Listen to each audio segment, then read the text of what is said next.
When I was in college, back then, before computers, when you walked around to the professor's doors just before the start of the semester and you looked at the syllabus, I would take the session that didn't have the term paper. If there were two sessions that were equal but one wanted a paper and one didn't, I always chose the one who didn't.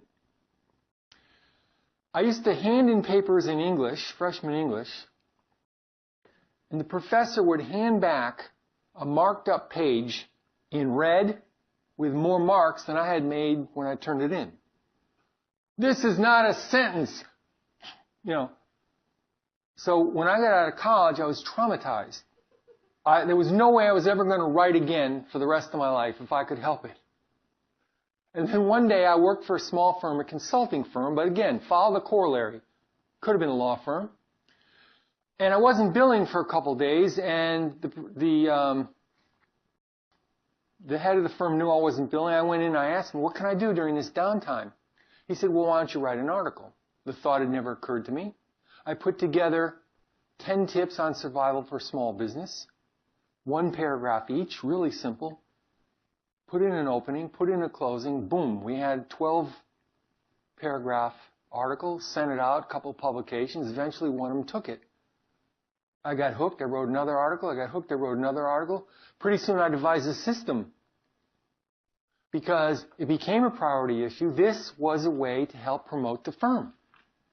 In my bio, it would have the name of the firm, where we were located, and so on. Before the days of the internet, articles were a big deal. If you got into a particular journal in the field read by your clients, it was a way for them to find you.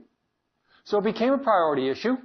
And then I systemized it. All of a sudden, instead of sending out 1 article at a time, I put 5 topics on a page with a box. And in the days of fax, I sent out dozens of faxes to editors across the country and said, which of these would you like to review?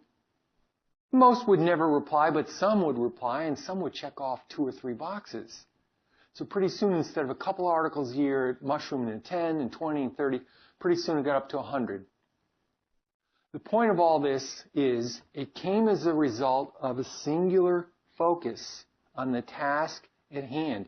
What is it right now that you know you need to be doing? It's a priority item. You keep putting it off because other stuff gets in the way. They may be priority items too, but this one has gotten short shrift.